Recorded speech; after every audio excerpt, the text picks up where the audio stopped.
Okay, hello everyone, and welcome to this special presentation on the Horizon Eye Productions channel. My name is Ned Dehan. I'm the host of Black Box Online Radio, Astro Psych 400, and the Interview with the Experts series on the Zodiac Killer channel, as well as, of course, the author of the book Killer on a White Horse, available on Amazon.com. The Zodiac Killer mystery is one that truly captivates the minds of researchers and zodiologists, if you will, because it is one of the most perplexing true crime cases out there. Not only were there a string of homicides that occurred, but people aren't even sure when it actually began and when it truly ended. Some people think that the first Zodiac crime was on December 20th of 1968 with the Lake Herman Road murders, and that the Zodiac Killer's crime spree culminated on October 11th of 1969 with the murder of Paul Stein, a taxi driver in Presidio Heights. Now, this is heavily disputed by many researchers out there, but when did the Zodiac crimes first begin? There's a researcher out there named David W. Kuchar, who also uses the name David Gold, who believes that they did not begin in 1968, but actually in 1946, with a string of homicides that occurred in Texarkana, Texas and Arkansas, a border town, the Texarkana Moonlight Murders. The perpetrator in that case has been identified as the Phantom Killer, and that is the only piece of identification that he truly has.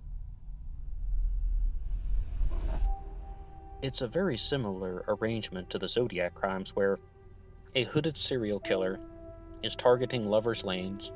Usually there's one man and one woman present, but the Zodiac Killer has a few deviations from that exact pattern.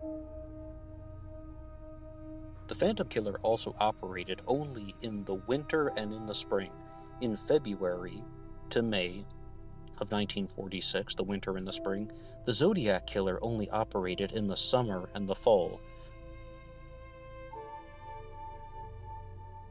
The Zodiac committed the crime, the Lake Herman Road murders, on December 20th of 1968, which is just before the winter solstice. For the winter and the spring, either the Zodiac was laying dormant, or as some people hypothesize, perhaps the Zodiac tried to commit a crime during the spring of 1969 and was unsuccessful, but that is just guesswork at best.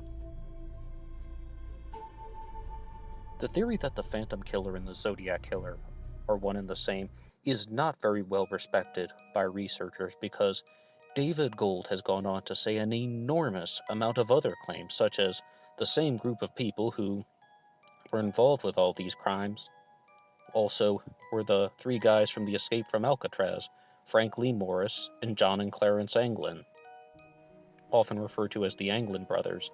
And David Gold also says that he believes that they were responsible for D.B. Cooper. Rumor has it he also tried to connect them to the murder of Bob Crane from Hogan's Heroes.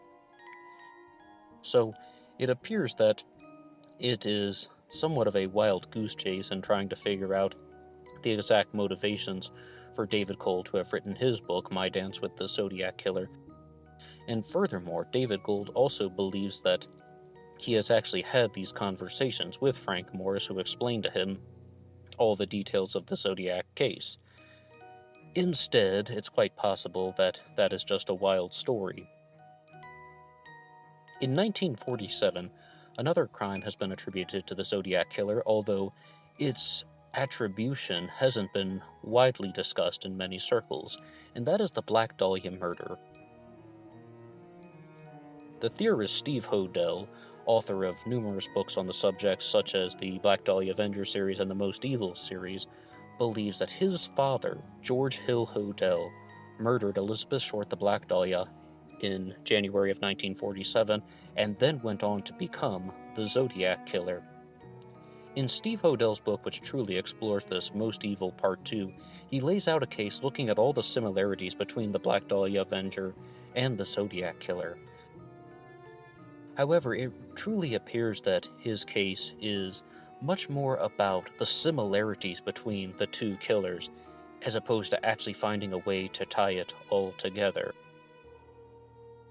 With the Phantom Killer and the Black Dahlia Avenger, both of those are homicidal sprees, or homicidal cases rather, that involve a killer who has not been identified to this day. In one unconfirmed Zodiac crime, the killer has indeed been identified, and that is the 1951 murder of Clarence Pellet. Clarence Pellet was murdered on a snowy day one Montana spring when he offered a ride to a hitchhiker named Frank Dryman, who also used the alias Frank Valentine. Sometimes he is referred to as both Frank Dryman Valentine.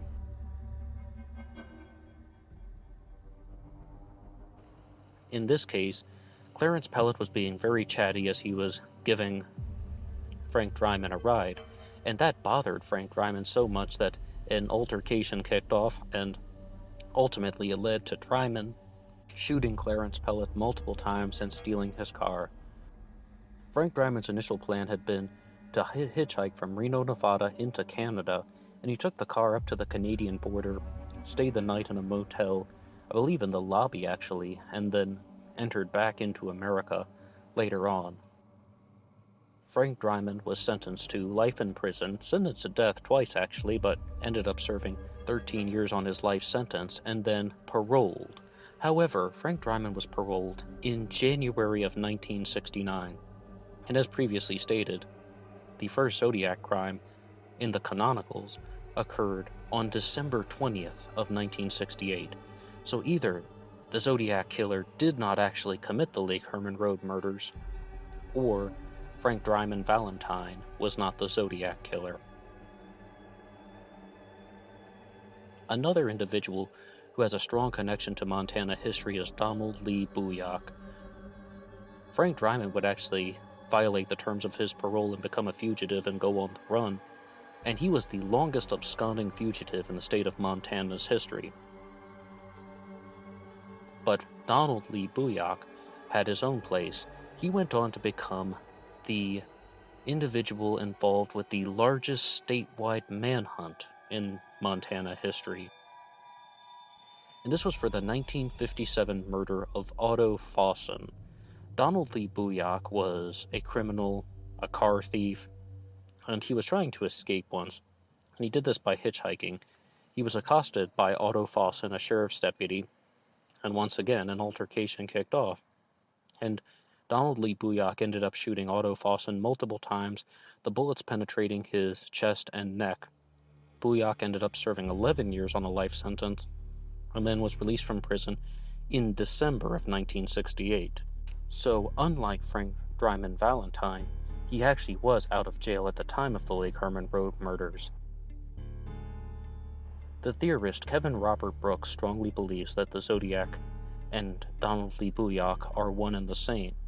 However, it is quite difficult to place Donald Lee Booyak in the state of California in December of '68.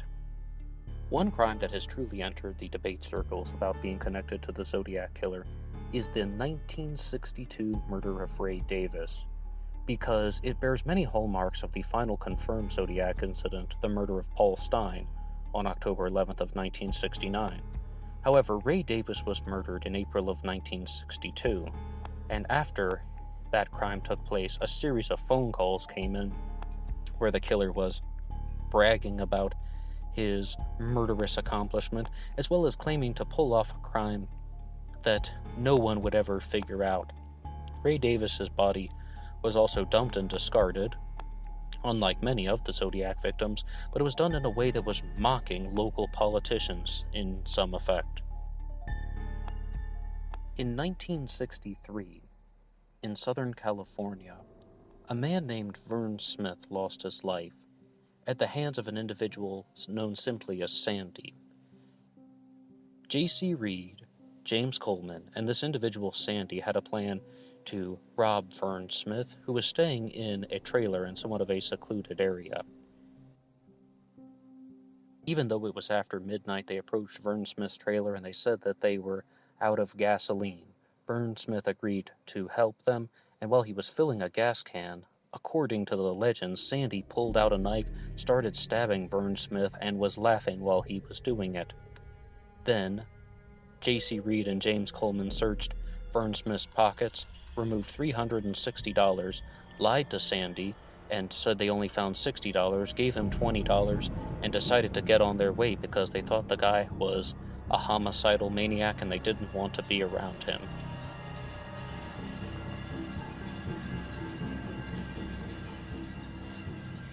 Now, one question that has been raised recently is, did Sandy actually commit that murder if we only have two of the other accomplices to tell the story? We may never know the exact truth, but the perpetrator, known as Sandy, has never been identified, and some people believe that Sandy went on to become the Zodiac Killer. However, the murder of Vern Smith is not what truly connects Sandy to the Zodiac Killer mystery. It's what happens after June 3rd of 1963, the day after nonetheless. On June 4th of 1963, very close to where Vernon Smith was murdered, Robert Domingos and Linda Edwards were gunned down on Gaviota Beach.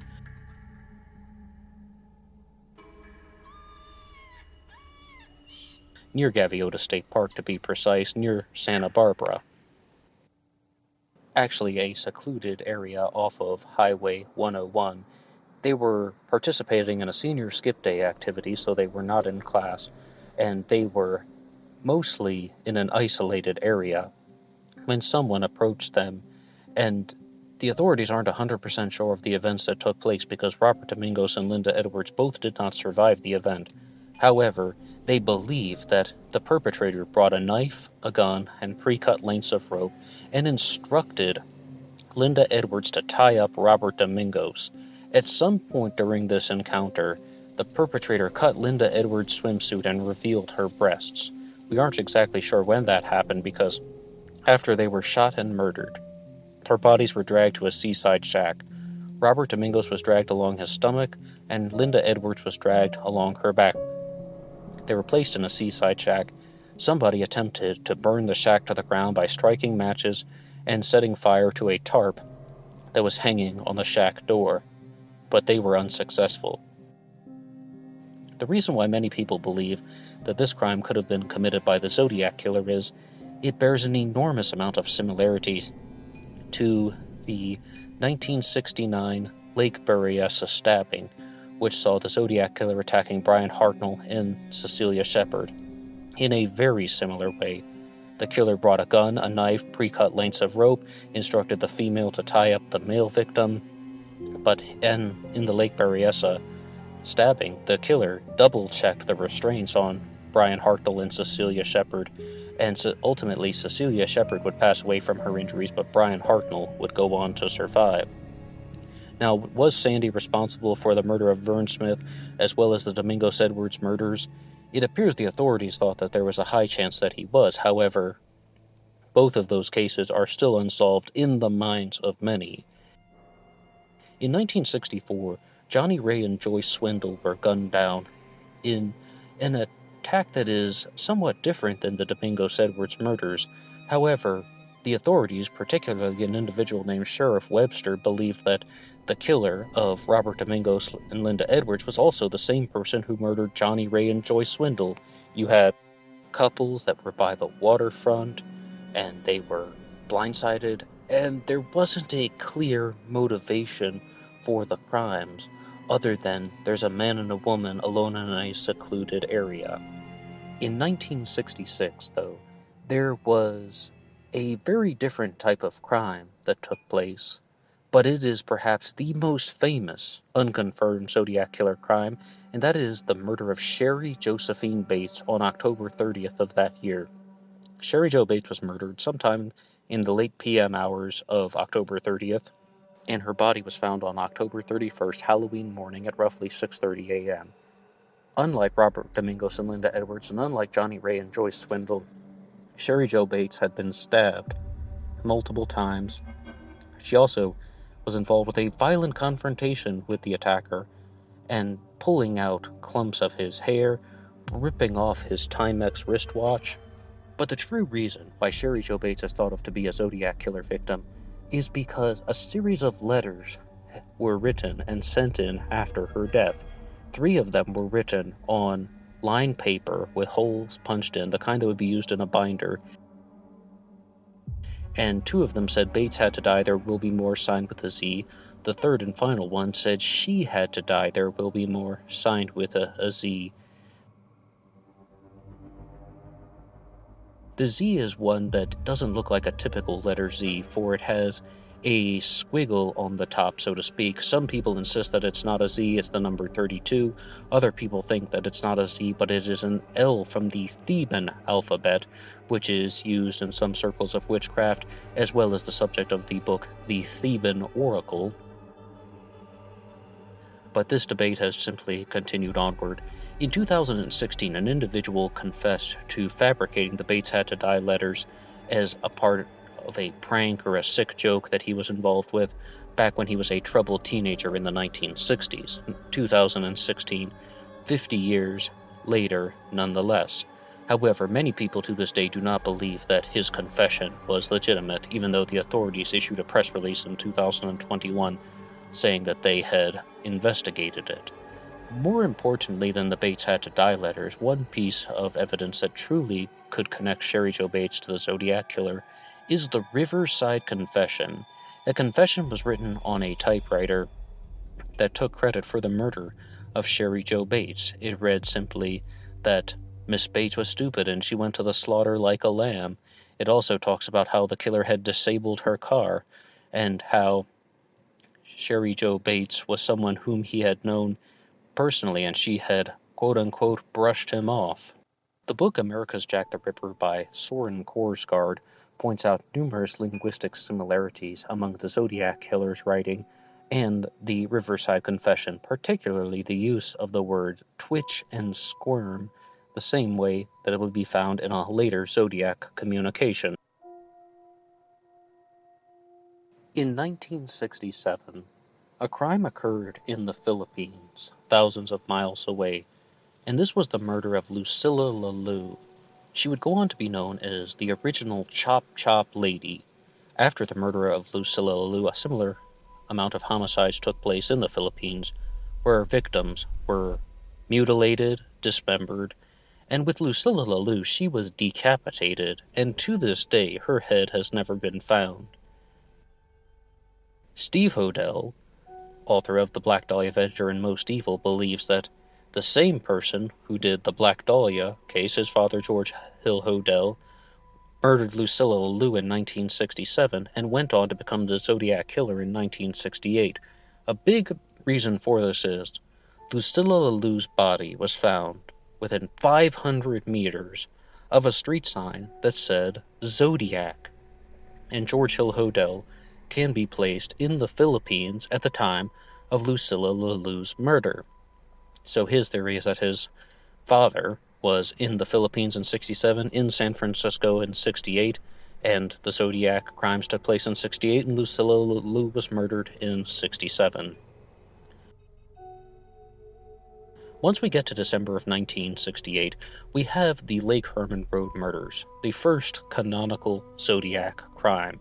This is when David Faraday and Betty Lou Jensen were murdered in a parking lot that is near the Benicia water pumping station. There is a shortcut between Benicia and Vallejo, which is Lake Herman Road. Why Betty Lou Jensen and David Faraday were in that parking lot is still somewhat of a mystery today. Some people believe that they were teenagers on a date at a lover's lane. Others believe that they were forced there through some act of coercion by local drug gangs. David Faraday apparently had beef with a student at his high school who was quote-unquote pushing some grass, and David was very anti-drug, being a God and Country Eagle Scout, the lodge chief of the Order of the Arrow, and a well-respected member of the community. So the motivation is quite unclear. However, the theory that Lake Herman Road was a drug-related crime is one that you find much more intensely with that double homicide that occurred on December 20th of 1968. A lot of the alternative theories in the other Zodiac canonical crimes do not receive as much consideration. But another possible motive for them being in the parking lot is they were driving along that shortcut, using the back road of Vallejo, and they pulled over at the parking lot, which was a frequently used stopover point, and David Faraday was having a conversation with Betty Lou, and he was offering her his class ring and asking her to be his steady girlfriend. What we do know is, at some point that night, they were shot and killed by a gunman using a .22 caliber firearm. After the Lake Herman Road murders, the Zodiac Killer did not act, did not make a phone call, did not write a letter until the summer of 1969, but those came after the second canonical crime. On July 4th of 1969, Darlene Ferrin and Mike Mageau were sitting in a car in Blue Rock Springs Park when somebody approached the passenger side door and began firing a gun. Unlike the Lake Herman Road murders, Mike Mageau was able to survive the event and actually provide a witness account of experiencing the Zodiac Killer. He described the perpetrator as being 5'8", beefy build, maybe just over 200 pounds, and carrying a large flashlight with a handle, walking to the passenger side door, not saying anything, and firing bullets. It's possible the first bullet struck Mike Mageau, but the first bullet may have actually gone across Mike Mageau and struck Darlene Ferrin in the arm. And I would cite the analysis of Richard Grinnell of ZodiacCiphers.com for that. After Darlene Ferrin was driven to the hospital, she was pronounced dead on arrival at 12:38 a.m. At 12:40 a.m., there was the first phone call that was made by the Zodiac Killer. In the call, the perpetrator, or the person making the call, took credit not only for the shooting of Darlene Ferrin and Mike Mageau, but also made the confusing statement, "I also killed those kids last year." In the first Zodiac letter, the Zodiac took credit for both crimes again, saying that he murdered 2 teenagers at Lake Herman last Christmas, and the girl on the 4th of July, indicating that he knew that Mike Mageau had survived. The killer, or the person writing the letter, also tried to state facts that only he and the police knew. This would become the foundation of the Zodiac Killer's three-way relationship among himself, law enforcement, and the media. The Zodiac Killer also went on to compose the 408 cipher, and 3 parts of this cipher were mailed to 3 different newspapers in the area: the Vallejo Times-Herald, the San Francisco Examiner, and of course the San Francisco Chronicle. The Zodiac Killer acted again on September 27th of 1969, this time targeting Brian Hartnell and Cecilia Shepard at Lake Berryessa. This time the Zodiac Killer operated during the daytime as opposed to nighttime for the Lake Herman Road murders and the Blue Rock Springs shooting. The Zodiac Killer also wore the Zodiac hood for the only time.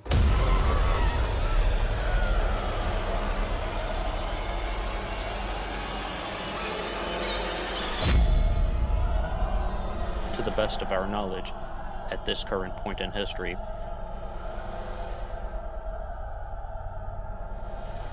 The Zodiac approached Brian Hartnell and Cecilia Shepard wearing a hooded costume that had roughly a 3x3 circle with a cross going through it. He did not say that he was the Zodiac, but instead said that he had escaped from a prison in Montana, being Deer Lodge Prison, the same prison that Donald Lee Booyak and Frank Dryman Valentine had been incarcerated in. The hooded figure said that all he wanted was their money and that he was trying to get to Mexico. This is one of the few times that the Zodiac Killer actually had an extended conversation with the victims, as opposed to Lake Herman Road and Blue Rock Springs. Definitely not at Blue Rock Springs, where the perpetrator didn't say anything, to the best of our knowledge. At this time, the killer had Cecilia Shepard tie up Brian Hartnell at Lake Berryessa, and then double-check the restraints. Then Brian Hartnell was stabbed first 6 times, and Cecilia Shepard was stabbed 10 times, 5 in the front, 5 in the back, as well as some additional lacerations.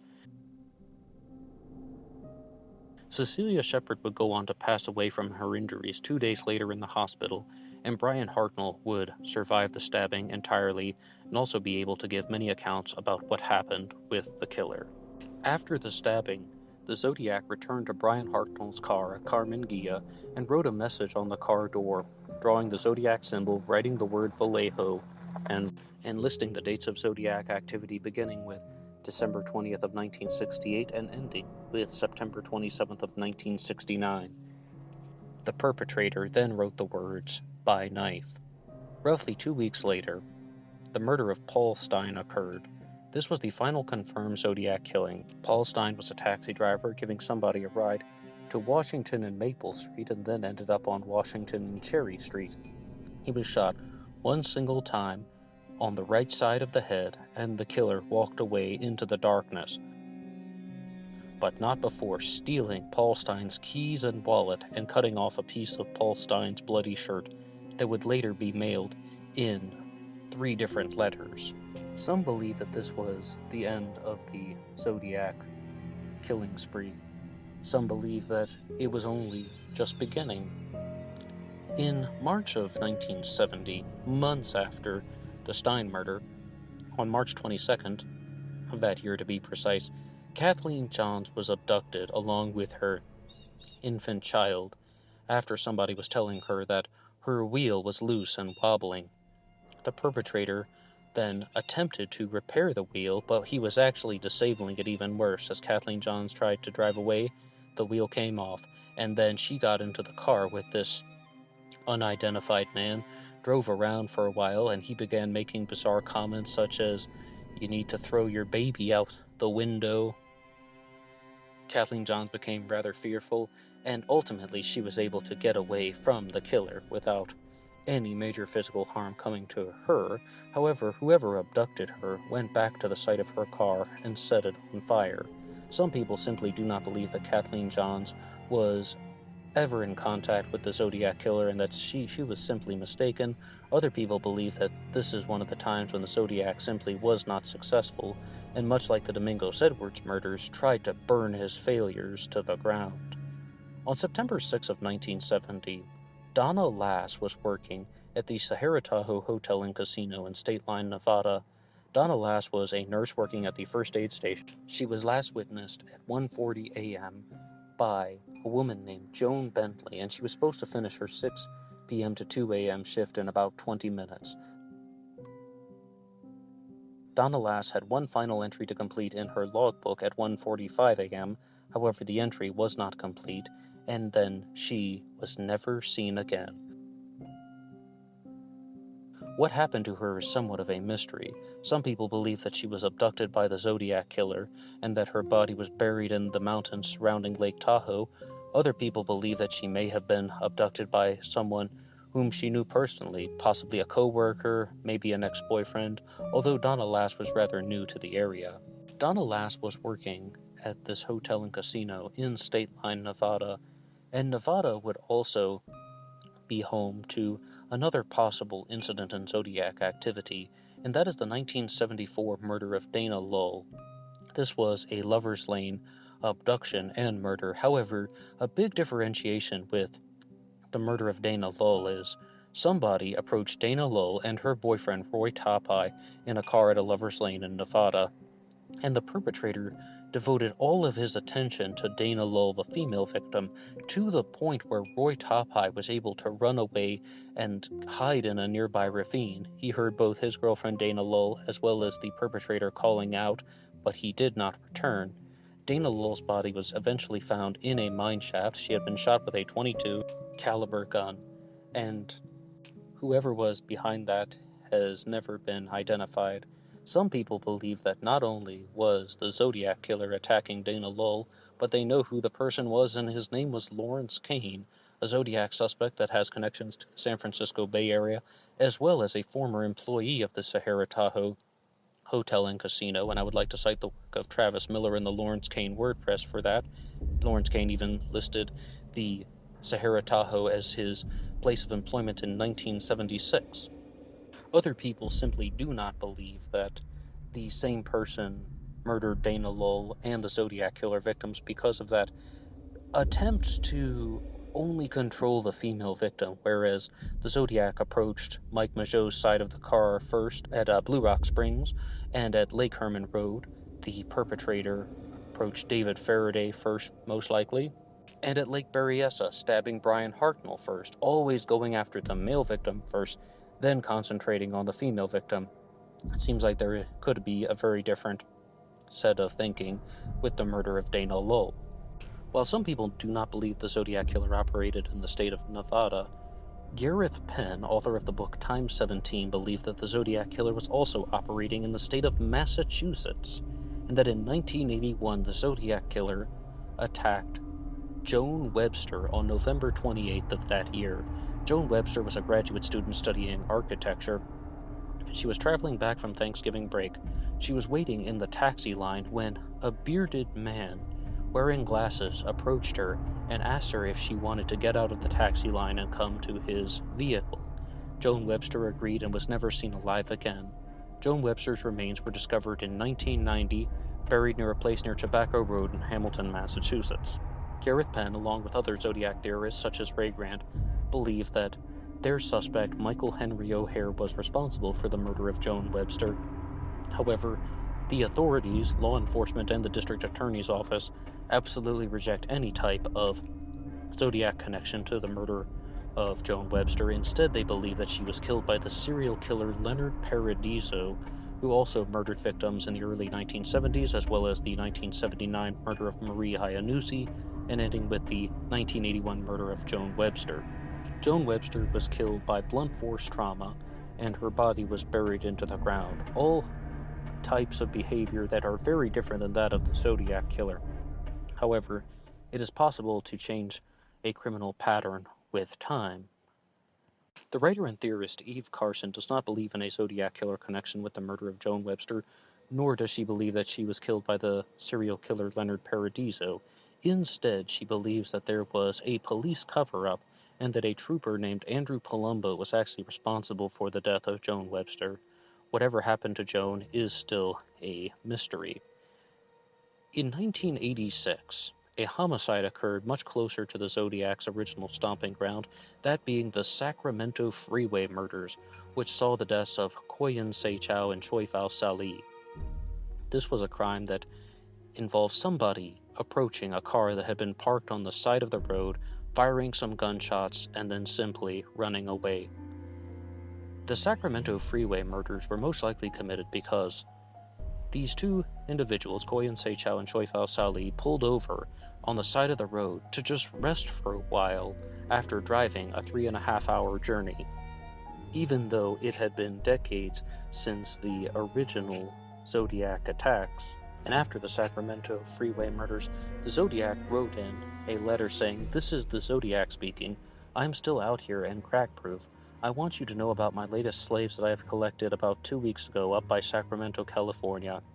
I will give you a clue to help you with the mystery. They were killed by a freeway. The blue meanies almost caught me. The body count is growing now, 100 plus all over the state of California, and NA, SFPD 0, and then the Zodiac listed himself as 100 plus. Even though 1986 seems like a long ways away from the Zodiac Killer's activities in the Bay Area during 1968 and 69, there are a group of theorists out there who believe that the Zodiac Killer and the Unabomber Ted Kaczynski were one and the same, and Ted Kaczynski was not apprehended until 1996, specifically on April 3rd of that year, 50 years after the Texarkana Moonlight Murders. The Unabomber Ted Kaczynski was responsible for at least 3 deaths and 23 people being injured. Theorists such as Douglas Oswell and Mark Hewitt believe that the Unabomber was also the Zodiac Killer for numerous reasons. The first is that Ted Kaczynski was traveling back and forth between the Midwest and California very frequently during the mid-1960s, not to mention that the orchestration of the Unabomber's crimes show many hallmarks and similarities of that of the Zodiac Killer crimes.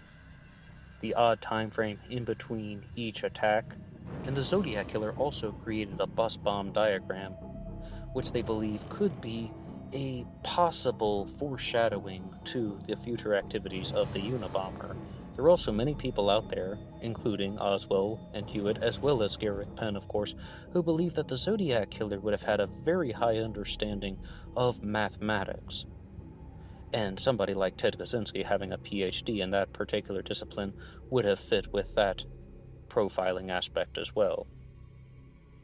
The crimes that have occurred in this 50-year time span have truly captivated individuals, and exploring the mystery of the Zodiac Killer sometimes takes us down pathways that we wouldn't expect to explore otherwise.